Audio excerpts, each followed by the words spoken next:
आज की कहानी है मदद। एक बड़ी कंपनी थी। उस कंपनी में 500 लोगों का स्टाफ था।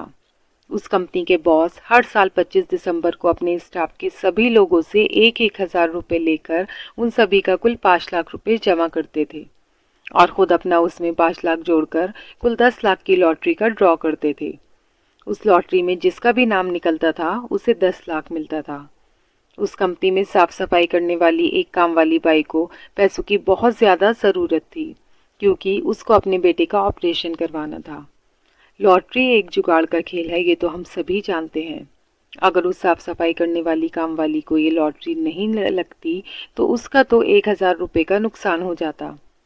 फिर भी वो 1,000 रुपये का जोखिम उठाने के लिए तैयार थी और उसने भी इस लॉटरी में 1,000 रुपये लगाए। वो भगवान से प्रार्थना कर रही थी कि हे भगवान, मुझे पैसों की बहुत ज़रूरत है, कृपया मुझे ये लॉटरी लगा दो। कंपनी के मैनेजर को इस काम वाली बाई पर बहुत दया आती थी। वो मैनेजर ऐसा चाहते थे कि ये लॉटरी इस सफाई करने वाली काम वाली बाई को ही लगे। उस मैनेजर को एक युक्ति सूझी और उन्होंने खुद के नाम की पर्ची बॉक्स में डालने की जगह पर उस काम वाली बाई का नाम पर्ची में लिखकर डाल दिया। मैनेजर भगवान से प्रार्थना कर रहे थे कि लॉटरी का इनाम उस काम वाली बाई को ही लगे। वैसे 500 लोगों के स्टाफ में से सिर्फ अपना नाम बॉक्स में नहीं डालने से उस ज़रूरतमंद काम वाली बाई को लॉटरी लगे, इसकी संभावना बहुत कम थी। सभी की पर्ची एकत्र करने के बाद अब लॉटरी ड्रॉ करने का समय आ गया था। कंपनी के बॉस ने बॉक्स में से एक पर्ची निकाली। वो ज़रूरतमंद काम वाली बाई और मैनेजर दोनों की धड़कनें तेज़ी से बढ़ रही थीं। किसका नाम निकलेगा, इसका बहुत बेसब्री से इंतज़ार हो रहा था। एक ही पल में कंपनी के बॉस ने विजेता का नाम घोषित कर दिया। जैसे कोई चमत्कार हो गया हो, वैसे ही उस लॉटरी की विजेता थी वो काम वाली बाई। उस काम वाली बाई की आंख में ये सुनकर आंसू आ गए। उस मैनेजर की आंखों में भी खुशी के आंसू आ गए। बॉस ने उस काम वाली बाई को इनाम का कवर दे दिया। उस औरत ने रोते हुए कहा कि अब मुझे मेरे बेटे के ऑपरेशन की कोई चिंता नहीं रही। उसका ऑपरेशन अब अच्छे से हो जाएगा। मैं बहुत नसीब वाली हूँ कि मुझे ये लॉटरी निकली।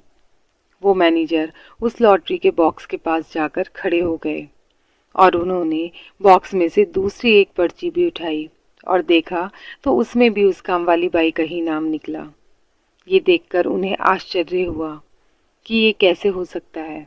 उन्होंने फिर तीसरी पर्ची बॉक्स में से निकाली और खोल के देखा तो उसमें भी काम वाली बाई का ही नाम था। फिर तो मैनेजर ने सभी पर्ची खोल के देखी, सभी में उस काम वाली बाई का ही नाम था।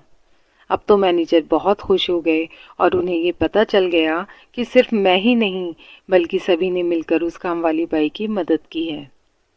अगर कंपनी के सभी लोग चाहते तो काम वाली बाई को बिना लॉटरी ड्रॉ किए उनको पैसे देकर भी मदद कर सकते थे, किंतु उन्होंने ऐसा नहीं किया और उस काम वाली बाई को अपने हक का उसे मिला है ऐसा महसूस करवा के मदद की। दोस्तों, हमें ये बात हमेशा याद रखनी चाहिए कि अगर हम किसी की मदद करते हैं तो हमें उसे लाचारी का एहसास ना हो, ऐसे मदद करनी चाहिए। अगर हमने ऐसे मदद की तो वो सही अर्थ में मदद कहलाएगी। यही इंसानियत भी है कि एक इंसान दूसरे इंसान के बुरे समय में काम आए।